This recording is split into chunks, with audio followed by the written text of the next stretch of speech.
and welcome to the Psych and Business Podcast, where we highlight the integration of psychology and psychological principles into the world of business and organizations. I'm your host, Dr. Ernest Wayde. All right, so we're going to go back to leadership theories today, and I want to discuss one that's relatively new theory called the authentic leadership theory. And I say relatively new because this theory was proposed and developed in the early 2000s as a direct result, actually, of some of the unethical conducts of some of the recent government and corporate leaders that we've seen.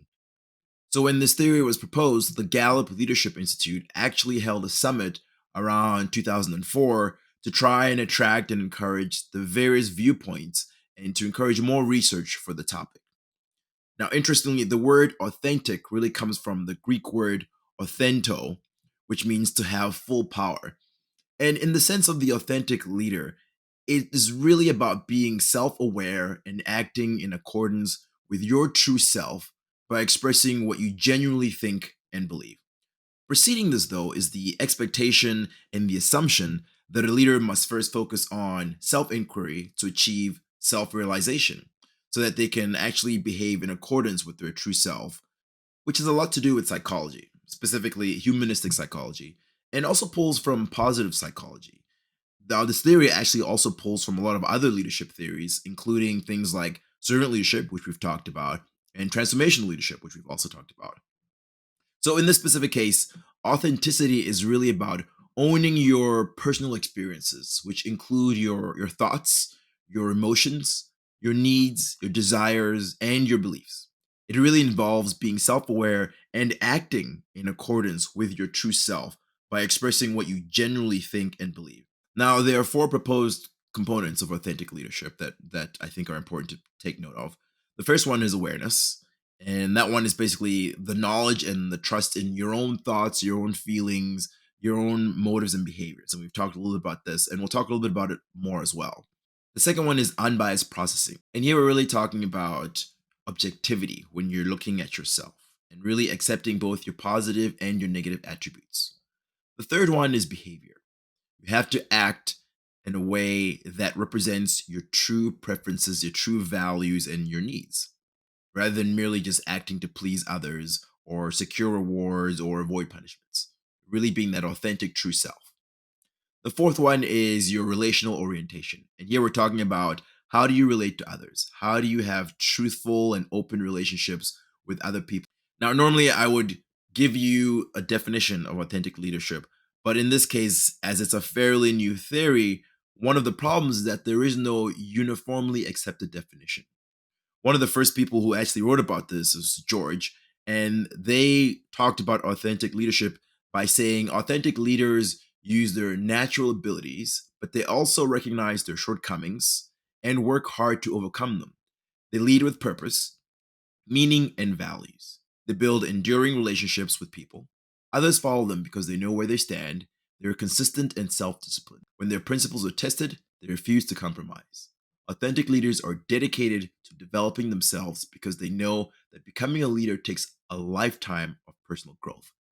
Another definition from a group of researchers that have written a lot about this calls authentic leadership a process that draws from both positive psychological capacities and a highly developed organizational context, which results in both greater self awareness and self regulated positive behaviors on the part of leaders and associates, which fosters positive self development. So, both of these definitions really leaning to the self awareness, the self regard, the self inquiry, that authentic self. But I think it's really important that we focus on that part, the authentic self. How do you determine that authentic self? It's also important to note here that when we're talking about behaving in the authentic self, in the authentic way, it's not categorical. It's more of a scale, right? We talked about it as a process. So, you have one end, you have fully authentic, and the other, you have fully inauthentic. I think most of the time people are somewhere in the middle.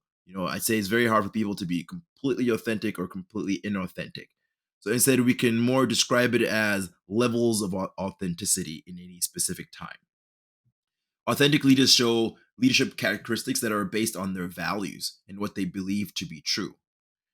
Now, what do they believe to be true? I think is a really important question to address here. What is it that you believe to be true about yourself, about your leadership capabilities, and about the environment that you're working in? Now, using self awareness and self regulation, authentic leaders can actually look within to gain that self meaning and to determine the type of leader that they actually want to become. This means that they have to revisit their life stories. Authentic leaders are able to construct, develop, and revise their leadership characteristics in a reflective way that remains true to who they are, which helps them create that positive energy and meaning for their followers.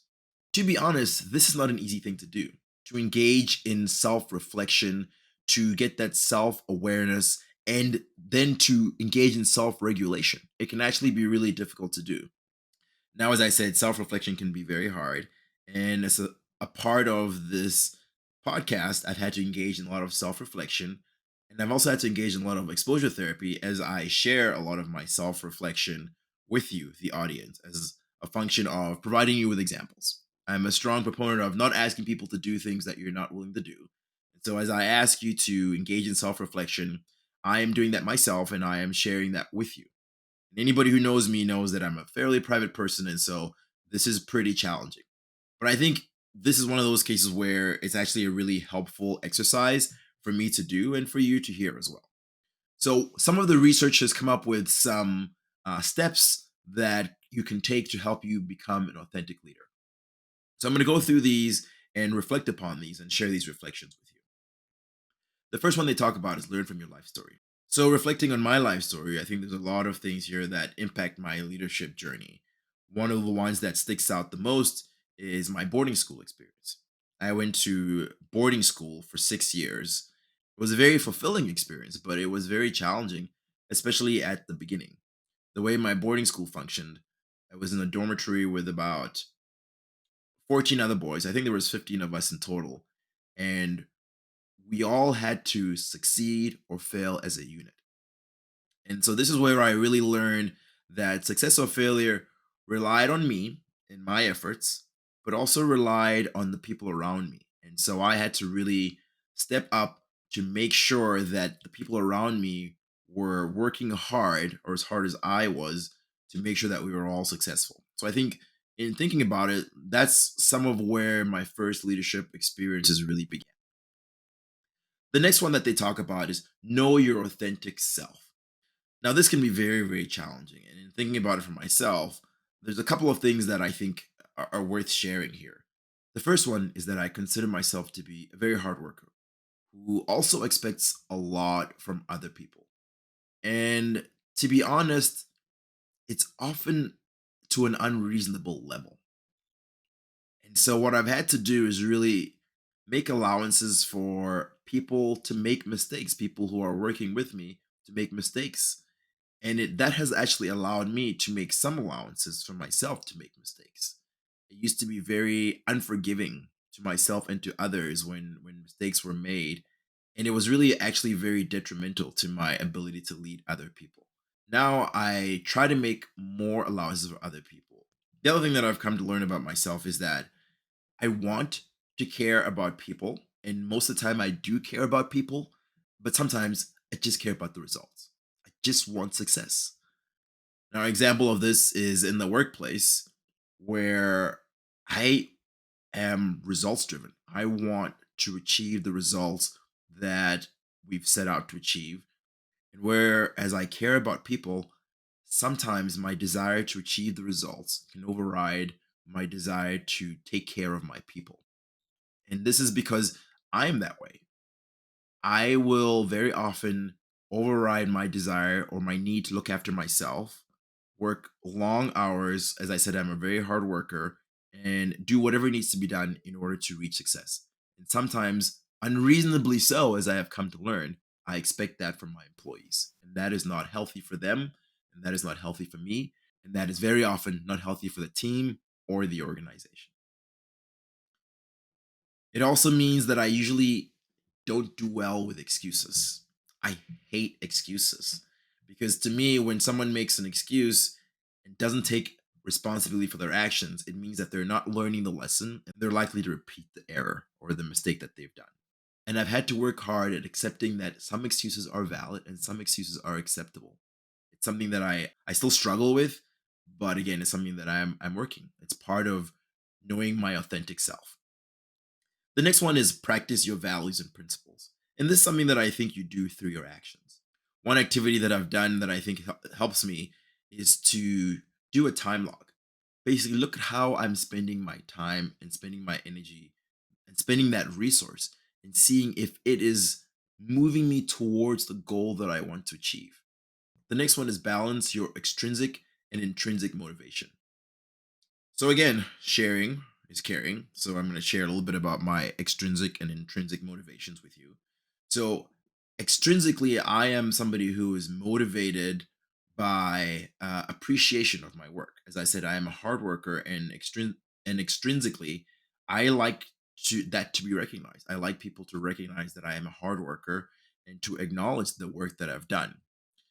Intrinsically, though, I am someone who likes my efforts and likes my work to make a difference, to have a notable, tangible difference in the lives of others. And this extrinsic and intrinsic motivation don't always line up. So, an example is one of my previous jobs. I worked really hard at my work and I was recognized by my boss. This person recognized the work that I was doing and, acknowledged it. And I really got that extrinsic motivation. But I felt to a great degree that intrinsically, the work I was doing wasn't having that impact that I wanted it to have. It wasn't moving the scale as I wanted it to move. And so it took me a while, but I really had to debate and work through some issues that led me to actually determine what was more important for me. Was it that extrinsic motivation or the intrinsic motivation? And in the end, the intrinsic motivation won out. But that was not an easy thing to do.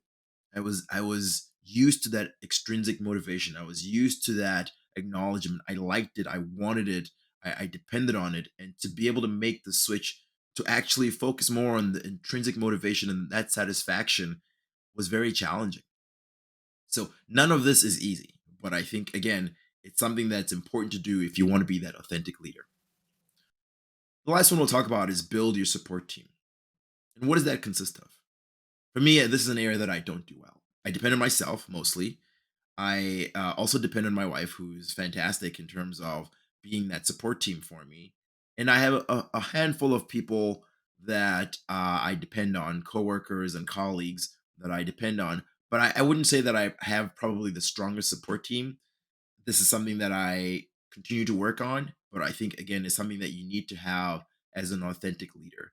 Because as we know, nobody reaches success by themselves. It's usually a culmination of efforts, yours and others, either supporting you, uplifting you, helping you to achieve the success that you need. Okay, so I think that's probably enough self exposure for the day. I'm sure you're all tired of hearing about that. And I know I'm tired of telling you about it because it's a very hard thing to do. But again, I hope this has been something that has been helpful for you to hear. I think the concept and the theory of authentic leadership is something that is really important. And I think it's important for all of us as we engage in our leadership journey, whatever approach that you take, to really engage in that self-awareness. It's important for a leader to really understand who they are as an individual, and what from their life journey has contributed to make them who they are and how they lead. All right. So, a lot of information. If you have to leave with one thing, I would say learn from your life story. Learn from your life story because I think everybody's life story is absolutely critical to who they are. So, learn from your life story. Okay, so let's leave it there. I hope this has been helpful to you, and I hope you will join us next time.